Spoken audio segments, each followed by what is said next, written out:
with that, gusto nating malaman, sa case naman po doon sa Central Visayas, ano naman yung kanilang pagkaka-implement ng CMC 16 2016? Your Honor, thank you. Specific po yun, sinusundan po namin yung, yung directives po dito. Kung ano pong nakalagay po sa CMC ay ganun po yun, sir, ang nire-relate po namin sa mga tauhan namin. As to the, just the same na sinabi ni General Albayalde, how we gathered the evidence para po mag-file ng operations ay may sinusundan po yun, sir. Okay, then pagka may enough evidence, anyway, authorized naman po sa batas yung mag-bypass, diba? So, pag na-confirm ng mga tao namin, they conduct either mag-apply ng search warrant or they conduct the bypass operations. Ganon po, sir, ang procedures doon. Mr. Chair, pagdating po dun sa mga binabanggit ng police na mga suspected na mga drug pushers man, halimbawa yung often cited po na nanlaban.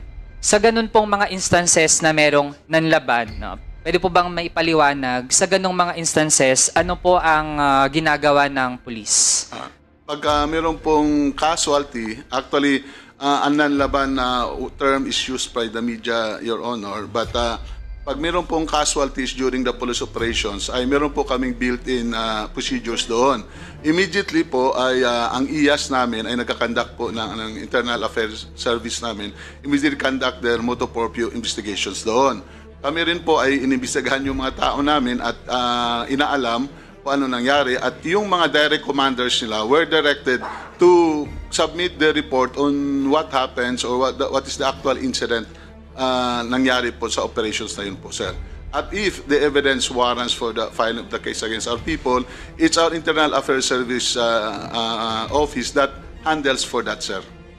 So sa ganong mga instances, Mr. Chair, ano din ba ang range na mga pwedeng gawin ng police? Kasi pag nanlaban po, may range din po yun eh. Pwedeng nanlaban ka parang nagbabudge ka o iba din kung yung nanlaban ay merong baril, ganon. So, ibig sabihin, ano ang tolerance din na ine-execute? Ano ang mga pwedeng gawin?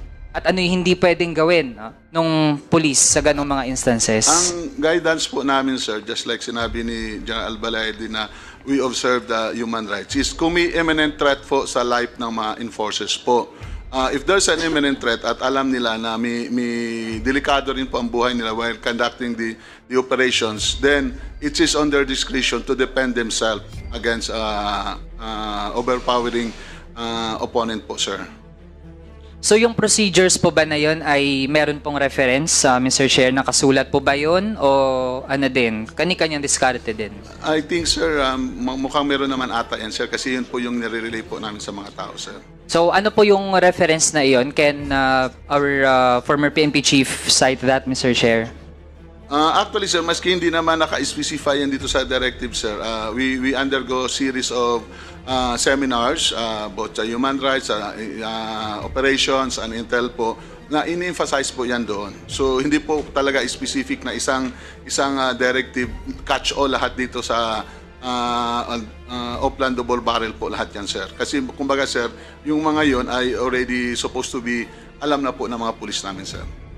So, so far mula dun, Mr. Chair, gusto ko lang kunin din yung pagtingin ng ating mga lawyers dahil nga mula dun sa police operation, pag-house to house, tapos yung fact na hindi nga nagfa-file ng kaso. I'd like to hear, Mr. Chair, from Attorney Conti and Attorney Jokno. Based sa kanilang knowledge, how sound is the whole process at ano po yung implications ng ganong process? Maybe Attorney Conti, then Attorney Chel. First, thank you, Mr. Chair. But first, regarding suspected or the concept of suspicion, it is not a basis to file charges. The basis is probable cause, and therefore, you have to raise the quantum of evidence from mere suspicion to something that is probable cause, reasonable probability that this person committed a crime and that this person was the one who committed the crime. In the case of, the PNP has been citing the drugs law, so the Comprehensive Dangerous Drugs Act, 5, 11, 12, 13. Yan po yung mga kaso doon. 5 is sale, 11 is possession of drugs, 12 is possession of paraphernalia, 13 is use. Ito po yung mga criminal cases. Unless there is probable cause to charge these people with that crimes, then hindi po sila pwedeng, sa totoo lang, hindi po sila pwedeng ipa-surrender, na sa palagay ko, in practice, hindi naman voluntary yung naging surrender. Pangalawa, dito po sa surrender, from the questioning of Congressman Manuel, it has been raised that the surrender happens, supposedly, yung tokhang is that you knock randomly on people's doors. Hindi po rin pwede ito. Kasi again, it's just based on suspicion. And even if we say, actually ang nangyayari po sa totoong buhay ay, kumakatok sila sa lahat ng bahay. So, sonahin po yung mga lugar, palalabasin ng mga tao, and there's two parts. They ask you to maybe provide information, and second, they ask you to do drug tests. First, as to voluntary surrender, if we were to consider this as first, an extrajudicial confession. Ang extrajudicial confession po na, opo, ako ang may sala, ako ay may ginawang krimen, ako po ay user, or ako po ay pusher, seller, etc. It is not within the legal standards. Kapag extrajudicial confession po, na para admissible sa korte, una, kailangan po ay meron kayong abogado. Ang inyo pong confession ay nakasulat, pirmado, at sa harap o sa witnessed by your counsel and also by some other person whom you trust. Stricto po ito. In fact, actually pwede po kayong mag-waive ng abogado. Kaya sabihin nyo, aamin ako, walang abogado. Pero yung pag-waive nyo ng abogado, kailangan din po ay nakapirma at nakasulat na, pumapayag akong wala akong abogado at gusto kong mag-execute ng extrajudicial confession. Kaya sa totoo lang, hindi po maiiwasan ang participation ng abogado. Kasi kung ayaw mong magkaroon ng abogado, pag aamin ka, bago mo gawin yon, kailangan mo ng abogado para alam mo na ano ang consequences kapag umamin ka. In the concept of voluntary surrender, ito po ang tinatawag na mitigating circumstance sa criminal law. Yung term na yon, ibig sabihin, sumusuko ka sa batas. Ang assumption nun, may kaso po kayo at sumusuko ka sa korte. Kaya yung konteksto niya dito sa tokhang ay hindi sa ganoong legal framework at mukhang pinapasuko ka at pinapaamin sa isang krimen na hindi mo alam. At punta po ako dito sa drug testing dahil magkadikit po ito eh. Sa drug testing, meron diyang una, violation of the right against self-incrimination. Kasi hindi ka naman dapat or hindi ka required na magbigay ng ebidensya laban sa sarili mo. Yun nga yung sinasabi, you have the right to remain silent. At kung maglalabas ka ng ebidensya, ihi mo, na magiging daan para magkaroon ka ng kaso. Kasi ang drug testing po ngayon, na ginagawa po ng police in practice, papaihiin sa isang parang lalagyan, tapos merong stick. Ito po yung parang sasawsaw, tapos pag basta may indicator, positive, negative. Medyo crude po ito, medyo lumang paraan siguro. Dahil ganun, syempre, hindi mo maiiwasan, posibleng may mix-up, posibleng may pagkakamali. Kaya hindi rin ito, hindi rin tayo sasang-ayon sa nakalagay sa Comprehensive Dangerous Drugs Law. Kasi po, ang nakalagay doon, dapat authorized ang testing. DOH certified. At kailangan po, dalawa pa nga yung phases ng testing eh. Una, yung unang test, and then may confirmatory test. Hindi po pwedeng isa lang at yung sausaw sa ihi lang. Kaya po, marami pong butas talaga ang Command Memorandum Circular. Magsimula pa lang sa house-to-house, visitation, etc. Noong 2017 nga po, nagsampa po kami ng kaso para po sa mga residente ng Payatas at ng Scout Tuason sa Quezon City. Dahil ito pong Batasan Station 6 in particular, sa pamumuno po ni Colonel Lito Patay na naging respondent po namin sa kasong yon, naging overzealous sila. Ito po ay sinabi ni Colonel Elizar. Nagpapaumanhin siya kasi parang medyo sumobra. Nag-house to house po sila ng census at ng drug test. Lumabis naman masyado kasi po meron sila pong census form. Ang itsura po ng census form sa dulo parang meron ba ditong addict? Tapos sa baba, may iba bang mga taga-barangay mo na addict din? So this actually mirrors one of the DILG's efforts before to solicit information. Kanina po, nababanggit yung tungkol sa parang drug list or listahan ng mga suspected drug users, pushers. Ang naging documentation yan ay drug lists or narco lists or narco politicians list. Iba't iba pong mga ahensya ang naglabas ng ganitong klaseng listahan. Dito po sa ganitong parang community sourced information, naging problematic kasi parang kahit kapitbahay nyo, pwede nyong isumbong kahit hindi totoo. Yung drop box, parang raffle na kung kaaway niyo yung kapitbahay nyo, ihulog niyo yung pangalan at baka manalo na pagsuspetsahan siya ng pulis. Kaya kung babalik po tayo dun sa unang basis, I think one of the main arguments is that the information that has been provided to the police is simply not validated according to proper regulations. So kung ganun, Mr. Chair, parang dalawa yung nakuha ko doon. Pwede palang maging source din ng information ay Marites, kung sino yung mga magiging suspects na pupuntahan ng ating mga pulis para tukhangin. Pangalawa, Mr. Chair, kaya pala nagkakaroon ng conducive environment for extrajudicial killings kasi meron palang ganong extrajudicial confessions naman na parang pinipilit yung ating mga kababayan na magsabi ng kung ano mga bagay kasi ang at stake na ay mismong buhay nila. It's either sila ay kakampi o sila ay kalaban. Parang ganun lang yung dichotomy doon, Mr. Chair. So, for additional input, can we ask Attorney Jokno? Mr. Chair, with the indulgence of the... I'd like to recognize Congressman Ramon Gutierrez of the One Rider Party List. Thank you. Mr. Chair, if papayag po si Honorable Manuel, just a quick interjection before we move from Attorney Conti. Yeah. Oh, Okay. Thank okay. you, Mr. Chair. Mr. Chair, I just wanted to clarify so that there is a claim that yung Operation Tokhang, it is a vast, wide net that is cast. Kumakatok po sila, lumalabas, pinapa-drug test. Lahat po ito? Iba-iba actually, sabi nga nila kanya-kanyang patakaran. Pero dun sa mga communities na nabanggit ko, sa Payatas at sa Scout Council, may ganoon po palisiya na lahat palalabasin tapos drug test. Marami pong mga news reports at tungkol dito sa pagsusona. Mr. Chair, were we submitted documentation of this claim? If we may ask the Comsec. There was any, or if we may ask Attorney Conti if they submitted documentation. I think, Mr. Chair, Your Honor, we can provide a copy of the prohibition petition that we filed in 2017.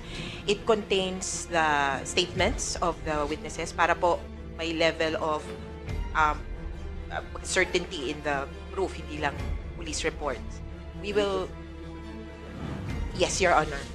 Mr. Chair, I request that this representation be also given a copy of the same. Thank you very much, Mr. Chair. Okay. Okay. Mr. Chair, can we hear from Attorney Jokno? I think Your Honors, I think the law is clear as far as the job of the Philippine National Police is concerned. They are there to gather evidence and then apprehend people who are committing crimes and engaged in criminal activities. Kaya po kami nagtaka nung nabasa namin yung Command Memorandum Circular 16-2016 dahil maliban dun sa pag-case build-up o pangongolekta ng ebidensya, maliban din sa pang-aaresto, ay may nakasingit na salita na nabanggit ni Congressman Manuel. Pakilakas po, pakilakas. Kaya po kami nagtaka nung nabasa po namin yung Command Memorandum Circular 16-2016 na maliban doon sa pangongolekta ng ebidensya, pagsagawa ng case build-up at pag-aaresto ng mga kriminal, ay may nakasingit na salitang negation at neutralization. Ang klaro naman sa mga manual po ng PNP na pwede silang gumamit ng lethal force only in very limited circumstances pagka talagang lives are in danger. Pero dalawa po yung pinagtatakahan namin doon na since their job is to collect evidence and then arrest people engaged in criminal activity, bakit pa kailangan lagyan ng negation at neutralization? Clear naman yon na hindi kasama sa trabaho nila yon. And it's also clear from the manuals of the Philippine National Police na pwede lang silang gumamit ng force, lethal force, in very, very limited circumstances. At bawal din ang excessive use of force. So yun yung pinagtatakahan din namin sa Command Memorandum Circular 16-2016. These are also arguments that we have brought to the court, the Supreme Court. Okay. Mr. Chair, ito na lang ilang mga punto. Mr. Chair, sabi sa The Drug Archive, isang collaborative project ng Ateneo School of Government, De La Salle, Philippines, UP Diliman, tsaka Center for Investigative Journalism sa Columbia University. Sabi po nila, the deadliest months, yung sa Tokhang, were the first 3 months after former President Duterte was sworn in. Kasama po dyan July 2016 with 738 recorded deaths.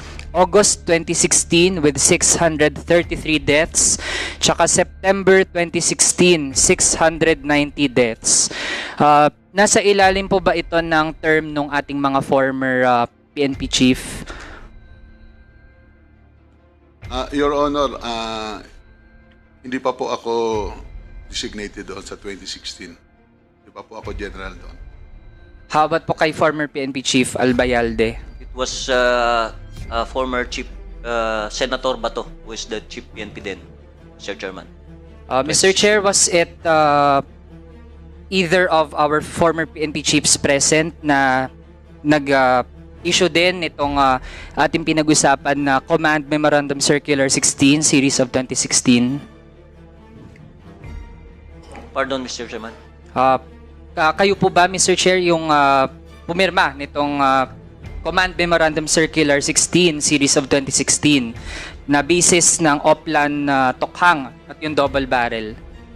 It was then Chief PNP Senator De La Rosa, Mr. Chairman. So, kung ganun, Mr. Chair, then I think there would be a basis, lalo pat yung pinakamadugong mga buwan ng Oplan Tokhang ay sa ilalim ng former PNP Chief Ronald De La Rosa, then, Mr. Chair, I think it would be enough basis para imbitahan din siya dito sa ating hearing, lalo na't Mr. Chair, may mga tanong pala na siya talaga yung makakasagot, no? And Mr. Chair, of course, nakadepende ito sa wisdom ng committee, pero ako din, I think isang mariraise po dito ay usapin ng inter-parliamentary courtesy. But Mr. Chair, there was a precedent na House member din inimbitahan sa Senado at nag-appear, Mr. Chair. So if we stand na hindi po mas mababang kapulungan ang House of Representatives and the Senate can invite members of the House, then I think yung kabaligtaran dapat pwede rin, Mr. Chair. And if there are people who are really adamant against investigations of the ICC kasi tinuturing na foreign body siya, then we have a local avenue here dito sa committee, Mr. Chair, para magpaliwanag sila at sumagot ng mga tanong once and for all. So, yun na lang muna sa ngayon, Mr. Chair. Salamat. I would like to inform our good Congressman Party List Kabataan that we have always informed Senator De La Rosa on this hearing. No? And if he would like to attend, he is welcome to attend. But of course, he will still follow the parliamentary courtesy, being a sitting senator. O, yan ang gagawin po natin. Now, personally speaking, kung Abelate, yes. I support the anti-drugs campaign. I do not want drugs to permeate in our society. I support that, no? If you have actually arrested a lot of drug pushers, for example, sa ako, pag drug addicts, dapat yan rehabilitate eh. Pag drug pushers, dapat parusahan yan. You see that? So, ako sinusuportahan ko yan. Ang hindi ko lang sinusuportahan, yung 6,000 na biktima. Yung mga namatay. You yourself has indicated that there was a violation of human rights during the war on drugs. Hindi papasubalian yan, no? Okay, although, personally, I would support the anti-drug war, yet I do not think that it would be useful for us to be able to see more than 6,000 people getting killed in this drug war. Yun lang po yun sa amin dito. Yun ang ating piniimbestigahan dito. We're not investigating those that have been arrested. We are investigating those that have been killed without due process of law. Yun lang po ang gusto kong sabihin sa inyo rito. Okay? So, now, we would like to ask, no, I think, bago ko tawagin itong iba mag-interpolate, gusto ko munang tawagin si Asek Cratio ng DILG on what he thinks about what we have been discussing, no? Because under the DILG is our Philippine National Police. Go ahead. Good afternoon, Mr. Chair, and honorable members of the Committee on Human Rights and colleagues and different government agencies and guests. Sir, this representation respectfully manifests the Department of Interior and local government's acknowledgement of the seriousness of the Congress-initiated investigation and review of the slain victims of the government war on drugs. Sir, DILG supports Congress in this session and in these efforts. Thank you very much, sir. In this juncture, I would like to commend DILG because in their war on drugs, almost no one has been killed. Pwede pala mangyari yun eh. Di ba, Asek Cratio? Pwede pala mangyari na you have been there for more than a year, yet no one has been killed. Yet you are able to apprehend drug lords. You're able to, just recently, in Cebu, 40 billion worth of drugs has been seized. Diba? I mean, I commend the DILG for realizing that you can have the anti-drug war without any victim at all. Your comment? Maraming salamat po, Mr. Chair. Yan po ay nangyari sa lahat po ng pagtutulungan ng lahat po ng